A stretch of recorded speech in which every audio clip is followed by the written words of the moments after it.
social club meeting as just a culture place, oh God, that beyond that, we will have something spiritually imparted in our lives, that it will not leave us the same. We give you thanks and praise in Jesus' mighty name. Amen. Yeah, so thank you so much. Thank you, Susan, for inviting the Blessed Band to be part of the youth engagement. Definitely very soon they will be in the youth category. And you made their afternoon, they were actually playing football. So they had to take a commercial break in the football to come and organize themselves. I think now they have gone back to the pitch to continue with their tournament. All right. I have been on these streets for many months now, I think now years, for as old as the online church has been around us. So I know most of you have met me or seen me. I am Prim Tumuramye. I'm married to Dixon Tumuramye. Yeah, the Blessed Band, part of the children God has blessed us with, and we thank God. So I was given the topic, my personality influences the world around me. When I first got the topic, I was moved because I felt it was big, and I kept wondering, am I the right person to tackle this topic? And then the Lord also kept reminding me that when He chooses, He equips. So here I am to talk about the topic that I at first, actually for many days, thought, well, am I the right person to be tackling this topic? And it is under ethics and etiquette, I think something that you have been covering or looking at, or which you are going to continue looking at in this season. And I pray that you will be blessed. As I was preparing, I got so many learnings, and I hope you too can share in the learnings. Usually when I'm invited to speak, if the message doesn't make sense to me, then I don't deceive myself that it will make sense to anyone else. Yeah, so I actually felt blessed and felt very enlightened as I looked at some things beyond what I have always looked at them as. So I want us to start from the basics. I love teaching. When I was young, I thought I'd never become a teacher. Life later threw me into the classroom, and God showed me the opportunities that teachers have. Yeah, so now I live my life as a teacher.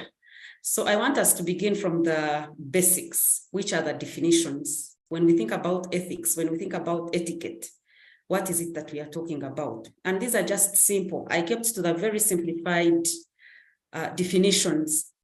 Ethics is principles that relate to right and wrong. As simple as that. Ethics, principles relating to right and wrong. So if you hear the teacher's ethical code of conduct, the lawyer's code of conduct, whichever profession's ethical code of conduct, it's just a set of principles that guide them to know what is right and what is wrong. And as I looked at this, I was reminded that we are living in times where issues relating with right and wrong are very blurry.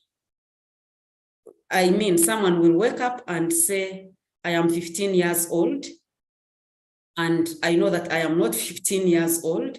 And I will say, no, you believe I'm 15 years. If you don't, then you're abusing my rights. I will wake up and say, well, as you're looking at me, I am a man. Take it or not, but I am a man. Is it right? Mm-hmm. When we were growing up, we knew that stealing, for example, is wrong. I mean, there is no question about it. Today, we live in a society where they say, okay, if the person is stealing and is bringing for us to share, it is not as wrong as you want to perceive it. But ethics is not the in-between, is not the gray area. It is those principles that clearly categorize that this is right and this is wrong. So when you think about ethics, you're thinking about morality, you're thinking about principles, you're thinking about honesty, you're thinking about right, you're thinking about fairness, responsibility, conscience. And I know that now we live in a time where people have a very dead conscience. A student will wake up, abort a child, throw it in the dustbin, and move on, and life goes on. I mean, that is life that is lost. Because if you didn't get out that child out of your body, That was a human being growing in your body. And they don't go through mourning. They don't go through any remorse. They will go and conceive again, remove that other child again, and life is moving on. But they are the very same people, when someone says they have lost a child, they will go crying and saying, oh, sorry, how sad. And they're not thinking about the many children that they have, for example, killed, dead conscience. People will steal from the poor. I work with Compassion International, and our work, our mission is really to release children from poverty in Jesus' name. And when we talk about poverty, poverty is not just lack of money. We are talking about spiritual poverty. We are thinking about emotional poverty. We are thinking about the cognitive poverty. We are thinking about the economic poverty. But how many people steal from the poor? And they are very okay about it. It is about choice. It is about honor. It is about value. It is about integrity, ethics. And I know that when we talk about principles, again, people will think, a principled person is hard. If they said I come at 2 and I have appeared at 3, why would they be mad that I'm just late for 30 minutes? If you're like me, and then you're saying, I'm going to move on for my next assignment, but I'm going to say she's so full of herself. She leads with an iron hand. She is very difficult to live with. Ethics, principles relating to right and wrong. Who is going to change this narrative? It is definitely me and you. Etiquette. Etiquette simply means behaving in a socially responsible way. Behaving in a socially responsible way. When you meet elders, and I know that again, we live in times where the elders and the young, nobody cares. You will go on the social media streets and you will see how young people are abusing old people, whether in the political realm or the church realm, or talk about anything. And you will wonder, where did decency go to? You will go to parties and you see how people are serving without being mindful of those that are next in queue. And you will ask yourself, which society are we living in? You will watch news and you will hear how people are killing themselves over earthly things, and not strangers, by the way. Family members killing themselves for land, for property, name it. And you're wondering, where did the adage, blood is thicker than water, go? Actually, people will nowadays trust water in that sense of that saying more than the blood, because we have seen it. Yesterday I was reading about that old man that has been remanded to prison for allegedly defiling his 3 grandchildren. But over 95% of the response to that case was, well, we are not saying this gentleman could not defile the children, but because there is a land issue lacking in the background in this family, we know that anything can happen, and this man could be framed. And my heart was broken. I remembered how we treated grandfathers when we were growing up. I remembered how grandparents were a darling for everyone. And I couldn't even imagine for a second anyone that would sit and frame their grandfather for such a case that would lead them to death in the name of keeping them somewhere for land. Of course, I am not insinuating that the man is innocent, but I'm also not saying that he is guilty. I pray that the law of Uganda will take its logical course and the truth will ultimately come out. But for me, it was very threatening that people can even come out to say, well, please go slow before you throw stones with this land case that is around this family. Who knows? And this is parent-child relationship, behaving in a socially responsible manner. Think about children and the teachers. Think about you young people that are working with your workmates, with your bosses. How have you saved your leader, even when probably they are a hard leader? How do you address them? How do you talk to them? How do you perceive their leadership? Basic, socially responsible way. So if it calls for respect, please offer the respect. If it calls for self-control, please offer the self-control. I want us to look at the other keywords that I found in the topic: personality and then influence. Personality is an individual's unique pattern of consistent behavior traits. And I'm giving examples just to help you get this better. So for someone who is consistently honest, they will be known as an honest person. For someone who is consistently moody, they will be known as, oh, that person is moody. For someone who is consistently impulsive, they will be an impulsive person. For someone that is generally friendly, I mean, they will be perceived, or their personality will come off as friendly persons. So that is why you will hear people say, oh, I love to be near so and so. She has the vibe. She's always radiating happiness. Oh, I need to go slow with so and so, because why awezivako awongo fude, because consistently they have exhibited that anytime their wires get loose, death nearly occurs. I don't know what personality you carry. As I told you that as I was preparing this, I went through some form of self-reflection to say, what is my personality? And I was reminded on Monday, I had a girls' meeting. We have a group of 4 women, never mind that we call ourselves girls. So we had decided to take ourselves out to eat some of our kamani. And when we got there, one of the girls said, Prim, the book is here, please write the agenda. She said, but I thought we had come out to hang out. And she was like, no, Munange, why?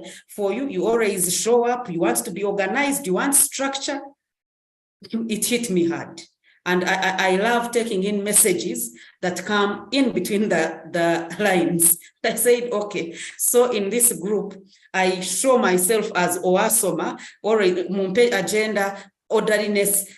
I mean, I said, do I need to tone down a little bit to come to ground zero? Am I up there or whatever? And, you know, that particular girl has always kept saying, no, Prim is very organized. Very organized. Yes, but in being organized, you can actually be hard. You can actually develop hardness. And I knew growing up that I was a perfectionist, and I'm still work in progress, but I have grown allow or let some things that do not kill pass. Yeah, so if the table is not well laid, rather than be angry and become moody and wonder what kind of person is this who consistently leaves the table unlaid, I will, because it doesn't cost me much, I will do it as I want it to be. I mean, I do not know what pattern you consistently show. Again, one of those girls saved me in her phone as Prim of Norway, because there is a time I lived in Norway for just a very short time. And when I came back, she perceived me. My husband will dispute this because he says I am a poor timekeeper. And yes, I agree sometimes. But that friend of mine keeps saying, oh, Prim is so strict on time, so strict on time. So she saved me in her phone as Prim of Norway. Beginning to think, okay, I need to tone down a little bit to fit into the Ugandan context, much as I will want to throw some fresh air of Norway around me sometimes. What is your personality? What is it that you consistent, that is unique about you? And don't be deceived that because you're living in a virtual space, we will not see your personality. I mean, when I get on WhatsApp groups, I am very quick to tell what personalities people are. And again, you can take it back to my personality of being a keen person that pays a lot of attention to detail, that wants order and structure. Yeah, so I am able to quickly see a very disorganized WhatsApp group, the noisy people, those who will argue and complain about nothing and everything. Again, that is my personality, which I am not necessarily saying is good. That is why I keep telling you that I need to work on this, and I'm work in progress. But you can tell. I am saying you're not going to hide under the virtual walls, that people will not know you. They will know you. They will know you by your postings. They will know you by what you status. They will simply know you. Influence. Influence is the ability to inspire action. And I'm not going to talk about influence right now. I will conclude with it. But if you have any ability to inspire any form of action, I want to tell you then you carry influence. And maybe I should mention this at this point, that each one of us, no matter who you are, don't say, oh, for me, I'm just a student. For me, really, you carry some level of influence, as long as you are able to inspire action in any way. And I want us to look at a few biblical figures and what is my intention there. My intention is to remind you that please do not underestimate the influence that you have. And I want us to look at 4 young men, just like you are young, who lived in a foreign land, but who ultimately turned out influential. I don't know if they knew that they held as much influence as they saw in themselves, or if it shocked them that actually they wielded a lot of influence. So we are talking about Daniel, Shadrach, Meshach, and Abednego. And I will encourage you to go and read that story if you haven't. I guess there are movies for Daniel because I'm talking to young people. And I know that the reading culture goes dying as the years go by, which I also want to urge you to change that narrative. Please read. Teach yourselves the habit of reading. You will improve yourself. So when you're reading this story, it will help you to be grounded more spiritually. It will also improve your reading and comprehension. You will enjoy how the series unfolds. You'll also be spiritually informed. Don't be spiritually ignorant, because I could be here and I'm telling you the wrong names and you can't even tell because you do not know anything about what I'm talking about. So please go and read. I'll not read for you. But these are the highlights from what we get from this story. So these young men are taken into captivity in Babylon. Their names are Daniel, Shadrach, Meshach, and Abednego. They are faced with pressures to conform to the Babylonian society and give up the ways of their people. And these boys consistently, please mark my words, consistently stood strong in their faith. Their faith came at a big cost. So I want to say that your personality is actually going to come at a big cost. Yeah, I've told you that there are some people who will go slow in being in my group because they know that for some things, really, I don't even have time to debate them. I don't have time. And then they will say, that woman is hard. That woman is hard. Can you imagine? She throws a party. And you know she has invited people, relatives and friends. And because she's a Christian, she cannot serve beer. I mean, she is simply hard. Even when you say, let us buy beer using our own money, do you know she can't accept? Because that one, I don't even have time to debate it with you as long as it is within my jurisdiction. If it is my party, if it is in my home, you have to play by my terms. It comes at a cost. And then they start giving you names. Oh, she's hard. Who does she think she is? She walks on Sky 9. Or is it because she has that small money that she thinks, I mean, so many things. So for these boys, it actually came at a bigger cost that threatened their lives.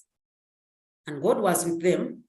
And the influence that they had in their time, because of the personality that they carried of being consistent Christian young men or God-fearing young men, the influence that they had. Remember, they are in a foreign land.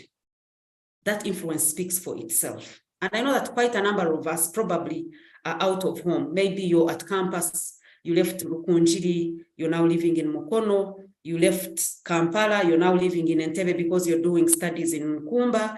You grew up in Kampala, you're now working in Lira. I mean, think about it. You are in a foreign land. And probably there is pressure for you to conform, to change your personality to fit into where you are staying. I am saying that these young men kept a consistent personality regarding how they lived their life, regarding what they did day in and day out. And it even came at a cost. But the assurance is that God was with them, and ultimately, the sum total of their consistency had a lot of influence that even up to date, that influence speaks for itself. So I want us to look a little bit closely at what these young men did.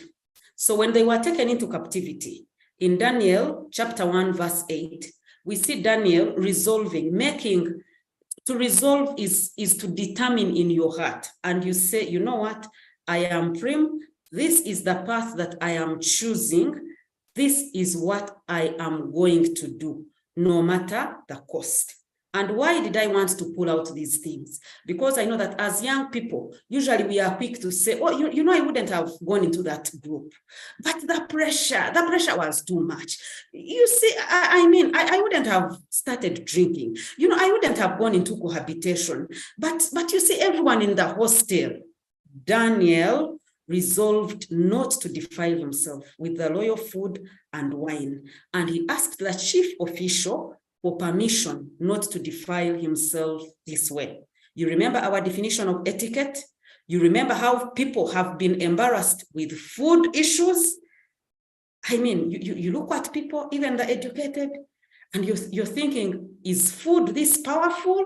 Yes, food sometimes can extremely be powerful because it brings out the mighty. And Daniel makes a decision and says, well, I know that in this palace, they are serving wine, they are serving meat, they are serving all these kinds of things. But these things, I also know, because of what I know, that this food is offered to idols. And I know the standard that my God requires from me. And so he resolved, he said, I'm not going to defile myself. And then he went, etiquette, respect for authority, asked for permission from the official, pledged that I will do my best so that I do not land you into trouble. Or you young people, sometimes I have had the opportunity to work with young people. You know, sometimes you want to shield them because you know that it is just blood that is making them young and restless. And you know, even when you're shielding them, you're just putting your own position on the line and they don't see it. And that is lack of etiquette. I mean, how? Yes, you have not done report month 1. I have shielded you month 2, month 3, and then you're taking it as a habit. You're just simply careless. You do not know how to live your life. And you know, when I become tough on you and say, you know what, you're going to either produce this report or I'm giving you a warning letter, tantrums. Oh, this person, is it because I'm not of this tribe? Oh, is it? And we get all manner of excuses. He resolved that he wouldn't defile himself. And in Daniel 3:16, we see these other friends also put to a test because of the God that they were serving.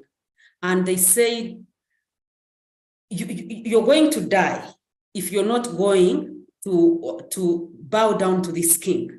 And they said, I mean, where we come from, the God we serve clearly says that he doesn't share his glory with other people. So, I mean, how do we even start doing that? We will not do that. It's not something that we are going to debate.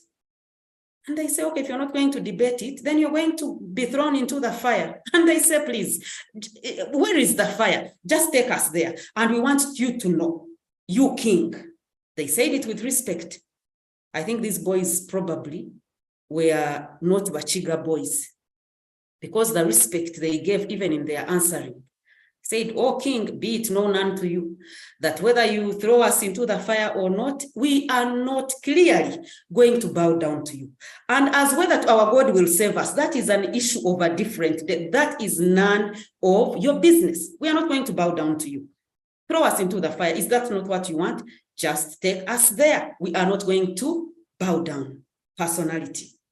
And then in Daniel 3:16, that is where they are telling the king, we will not bow down. Come rain, come sunshine. You remember the first incident that I told you about of Daniel. Daniel also had his fair share of being thrown into a lion's den. You will get that in Daniel chapter 6, verse 26.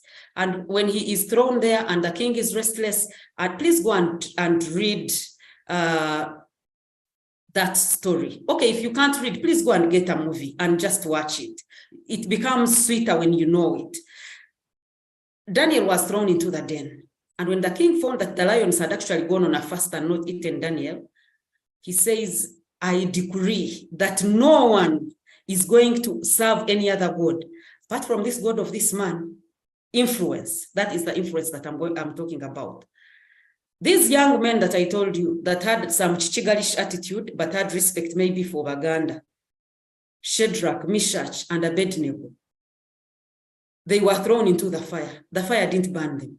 The king himself that had ordered that they be thrown is the one who comes up in Daniel 3:29 and says, therefore, I decree that the people of any nation or language who say anything against the God of Shadrach, Meshach, and Abednego be cut into pieces, and their houses be turned into piles of rubble. For no other God can save in this way.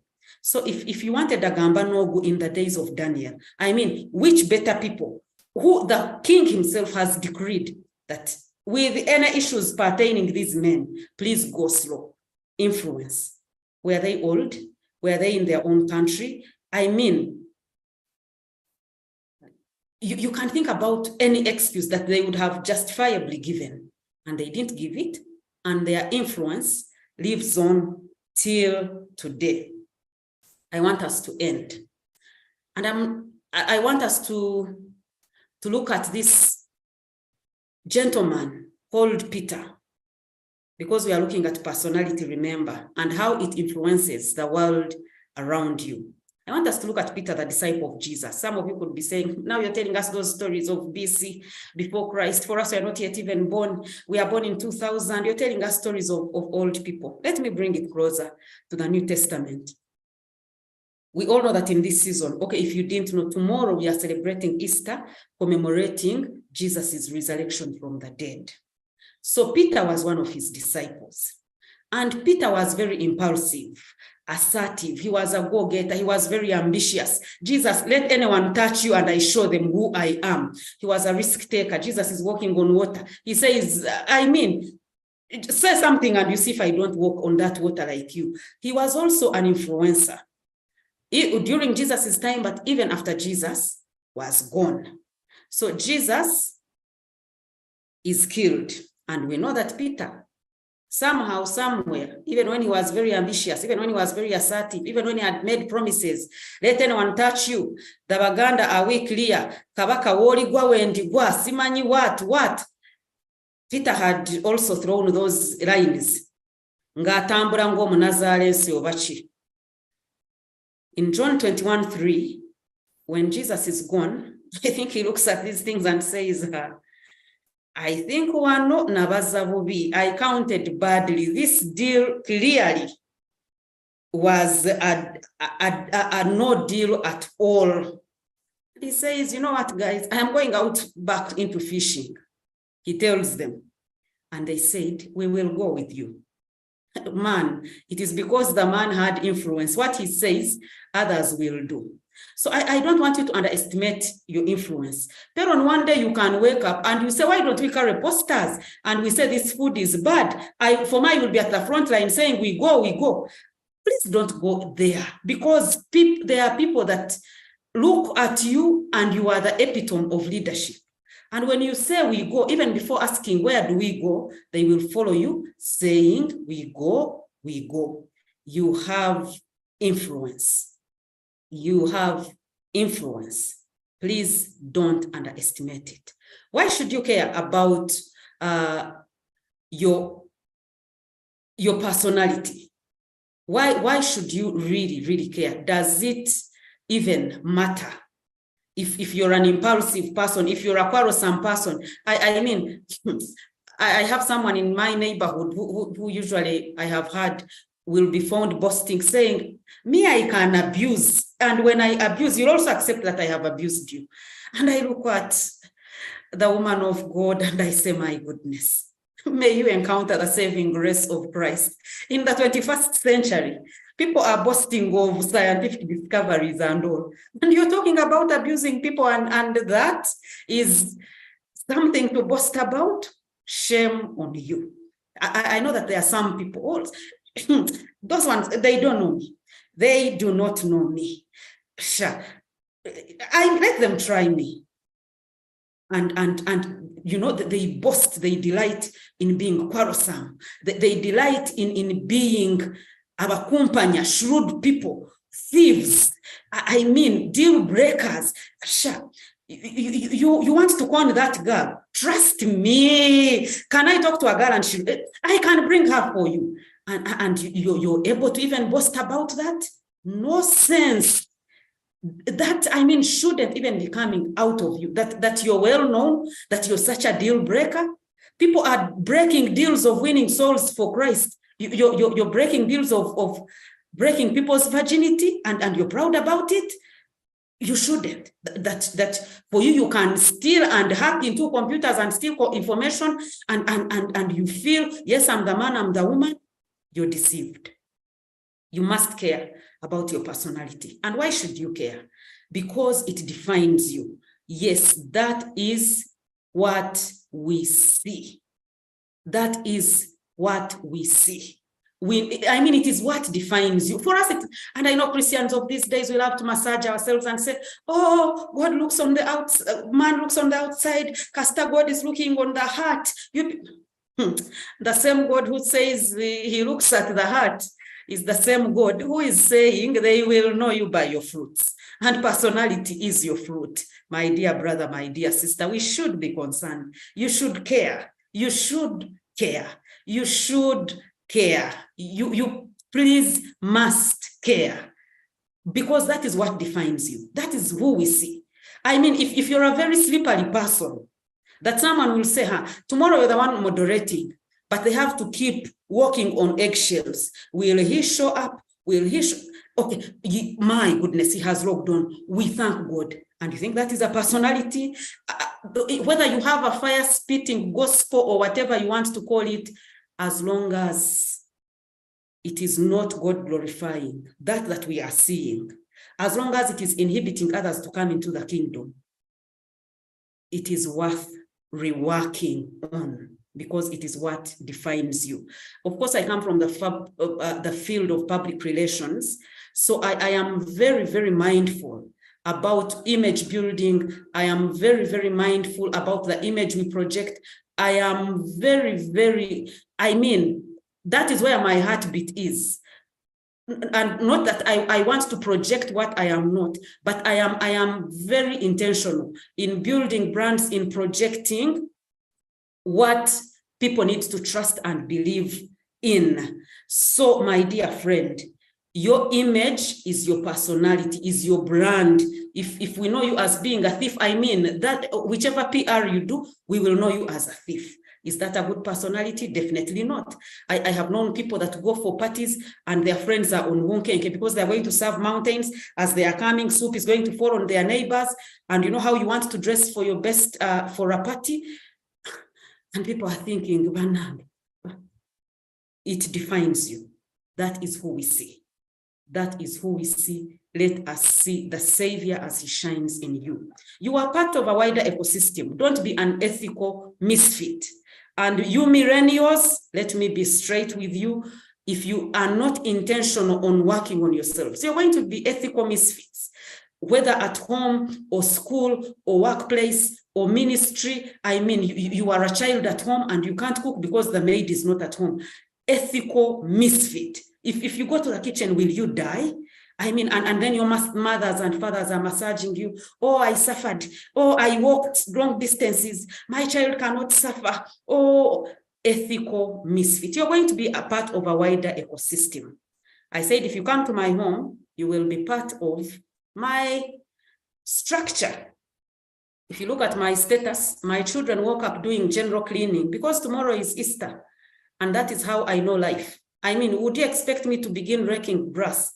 And I have 3 little beings that are always eating even more than I eat, so that they are just putting up their legs and watching all cartoons and playing football. And then when you come to my home, because you have become an ethical misfit, you do not know respect, you do not know presentation, you do not know what is good for your age, you start saying, Dixon has a wife. My goodness, that woman, you're just tarnishing my reputation, by the way, because you have failed to fit into my family structure.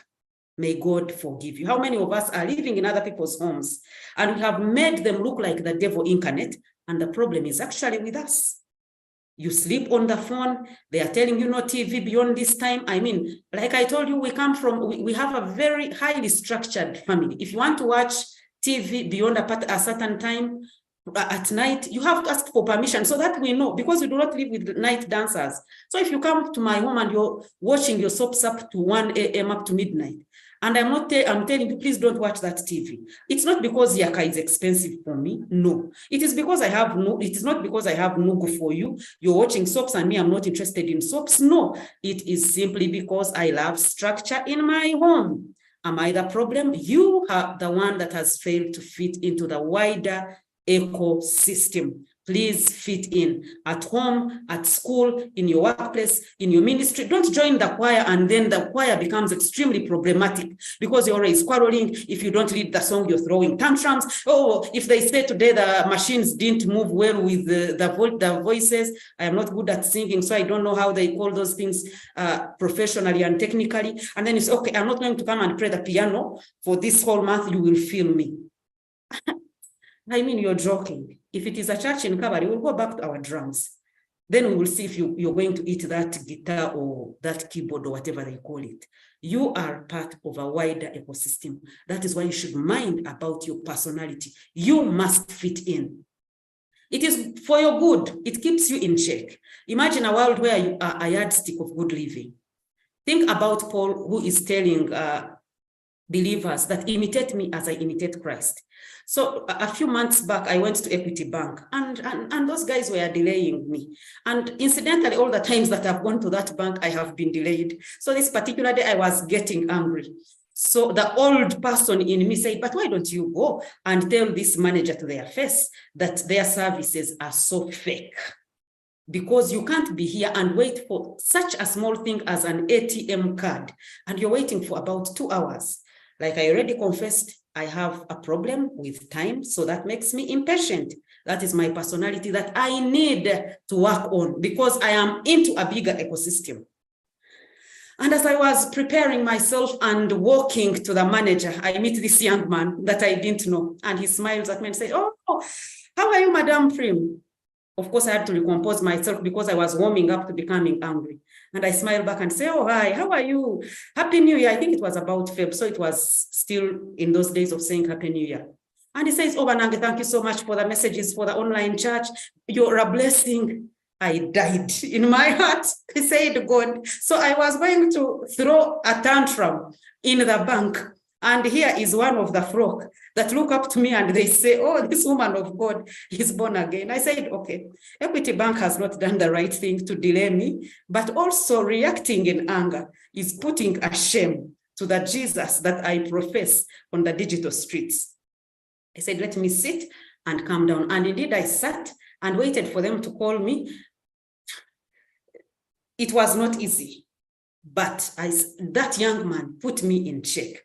I have had so many young people that come to me and say, oh, you and Dixon are goals. Oh, you people love each other. Oh, you people, you.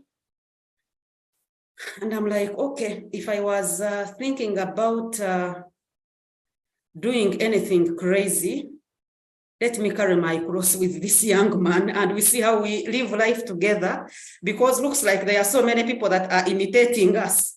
As we try to imitate Christ, we look like we have lost the way in this incident. So may God help us. It is for your good. It keeps you in check. How good if it keeps you in spiritual check, that when people wake up, they know that Saul is always on the online church and they're asking, Saul, please give us a scripture for today. That puts you on Wonkenke to be reading the Bible. Oh, Susan, we have no moderator, stand in. That puts you in check that you're going to be dressing decently, that you're not going to waste your data on TikTok. I mean, that you are going to be in check. Your personality speaks more than you can say. It is a full gospel. What does the gospel according to Prim say? And as I asked this question, I even shuddered in my heart. I said, God, am I ready to get feedback on what the gospel according to Prim says? May God help me. Personality. Do people look at me and they say, well, this is a woman of God. I would follow Christ because I have seen this lady following Christ. Or they look at me and they are saying, okay, if salvation is this, I would rather go to hell running than follow this preacher. May God really help us. I see it is 4. This is my last slide. I'm sorry for overshooting. Yeah, and this is my final shot with you. Before you question your ability to influence, I want you to think about these very young people, and I focused on young people.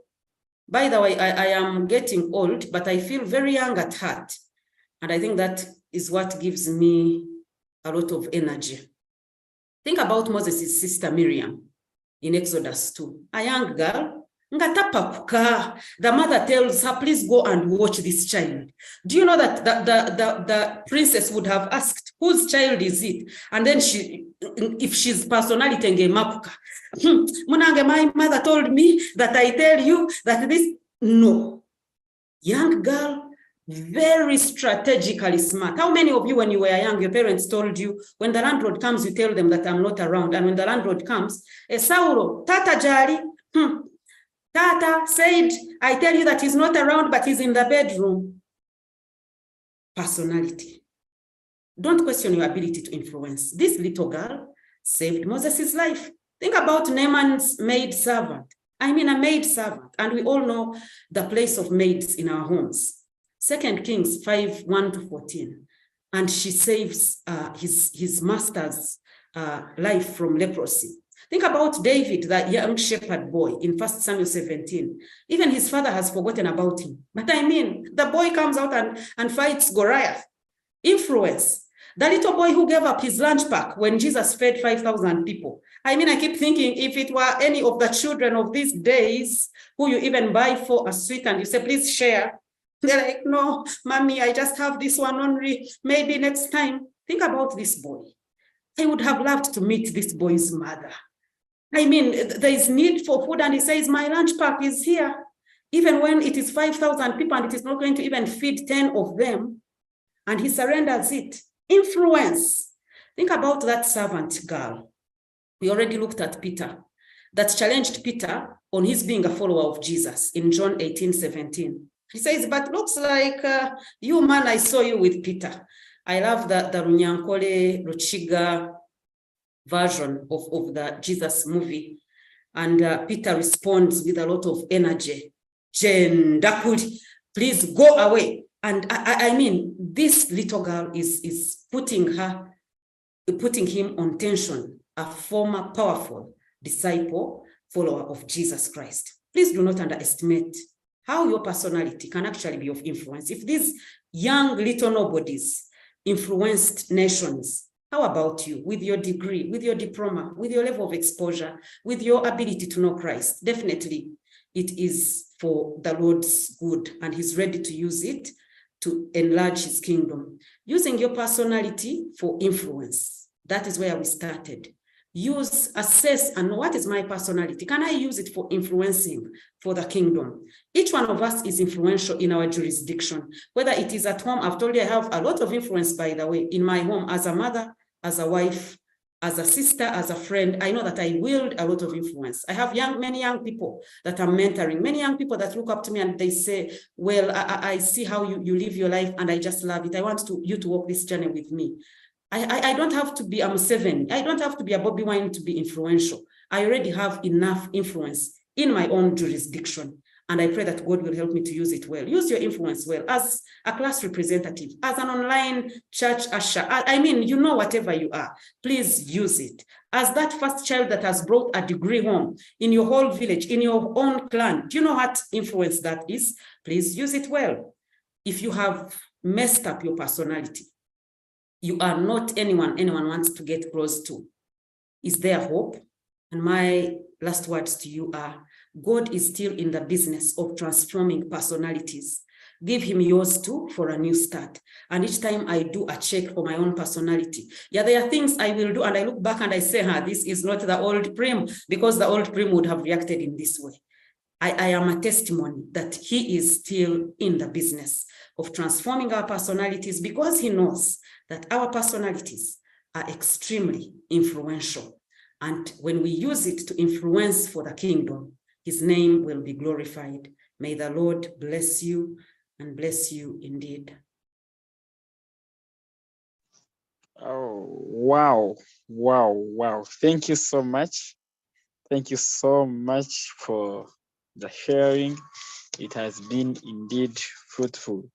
And there is somewhere she mentioned, I said, nonsense. You're known in a bad way, like you're good at conning girls, you're good at I remember when in primary, when I was a little kid, when guys could send me to go and bring for them girls. Wow, thank you so much for the sharing. Before we go, there is a question for you. And the question goes, someone asked a question, what if I have failed to leave a structure of a person anonymous? So Madam Prim, you can answer that question. And then there's another question where it says, Bira says, personality speaks, it's a full gospel. How can I speak? She's still challenged. Yeah, so you can help us answer those questions. Thank you. Please read the first question again. The first question reads, what happens if I have failed to leave the structure of a person? Okay, what happens if you have failed to live in the structure of a person? I want you to make an honest assessment. Is it because the structure is ungodly or unmanageable, or it is because you as a person have a problem? And I know that usually we are not honest with ourselves. If you're honest with yourself, then you're able to draw the line, to know that I am failing to live in this structure because I am honestly lazy, or I am not living in this structure because it goes away or drifts away from the godly teaching that I have had.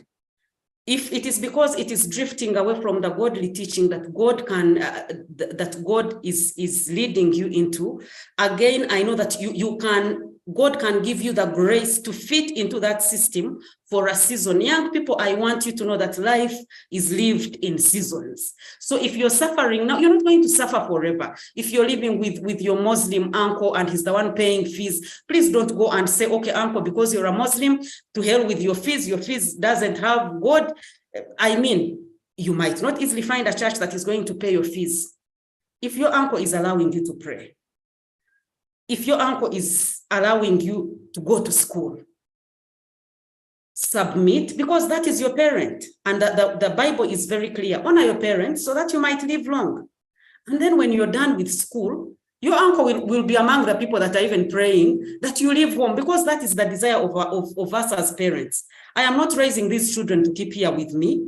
Each year as they celebrate a birthday, I am counting down to say, wow, I just have a few more years, and then they will be out there on their own. We will be relating, not at close range. I want them to be out there and they are thriving. So I want us to put a distinction. Is it because we have a problem with our personality, or is it because this structure is ungodly? And both ways, God is gracious to lead you into fitting in without compromising your ethical standards. I want to refer you again to that story of those young men, the book of Daniel. Go and read it. I mean, God didn't carry them out of captivity. For a season, they had to live there, but they stood consistently, and God is still in the business of defending the faithful. He will defend you.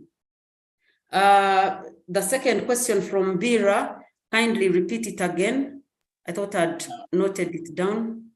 Yeah, Bila was like, she believes personalities, it's a full gospel, speaks of a full gospel.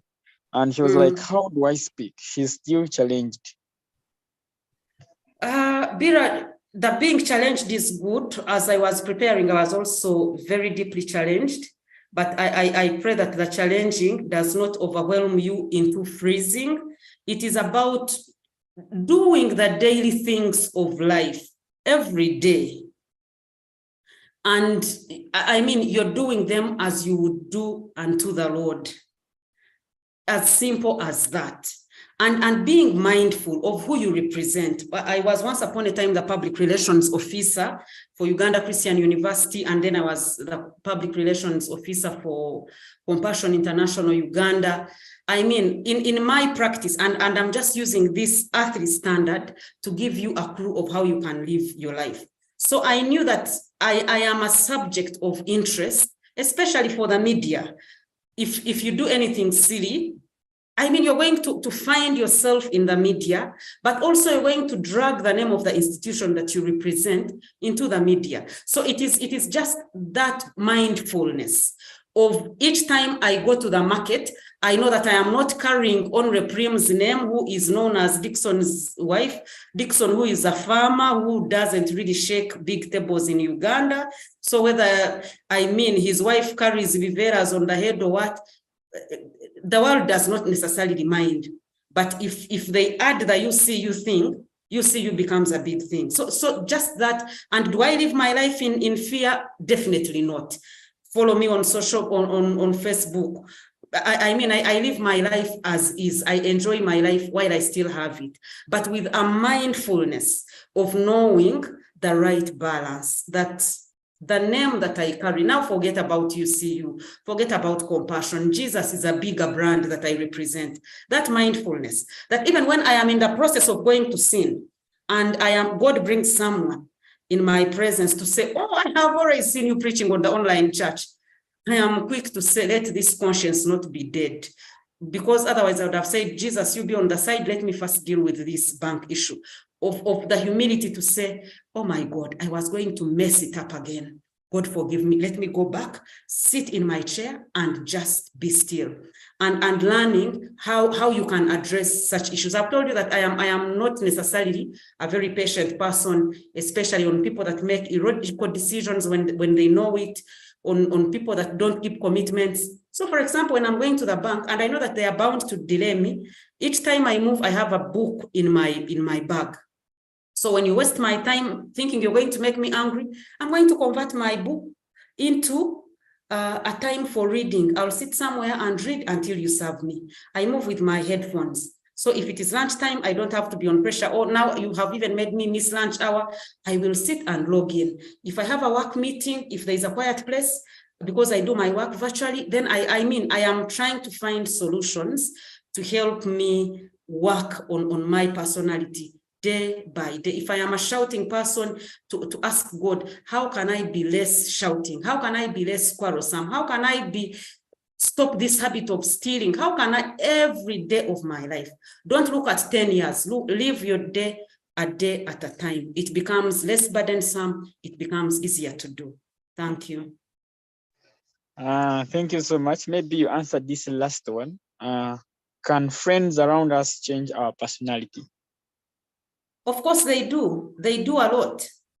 They do a lot. If you live with quarrelsome people, you're going to be quarrelsome. If you live with people that are grumpy, you're going to live life walking on eggshells, because you know, anytime I'm going to make these cups make noise, and then they will throw tantrums. They will be grumpy. If you live with people that don't love the truth, each time you say wanonga chisuse, they are going to rebuke you and shut you down. So before you know it, you live either in compromise or you start doing the very things to fit in. So yes, our circles greatly influence our personality because they are influential. They are influential. They influence. And influence, remember the definition we saw, is to point people to action.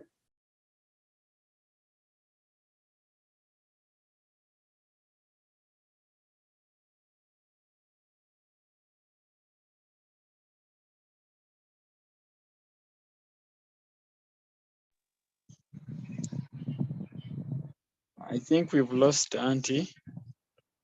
No, I'm still on. Okay. And I finished my submission saying that yes, your friends, their personality has a major influence on you. Okay, thank you so much. Thank you so much for blessing us this evening. So friends, we have a lot to do to go into the world and bear a personality that will have influence. Yeah, personally, I have been surely blessed with your presentation. And I believe people now, you know that to go and visit the auntie, you don't have to be on TV up to 1. So please, let's now go out and have a personality that will have to influence the world. Yeah, I will welcome someone to pray with us. You give us. Oh, I will first welcome Susan. Susan, you come and give us concluding remarks, and then we pray and leave. Thank you so much.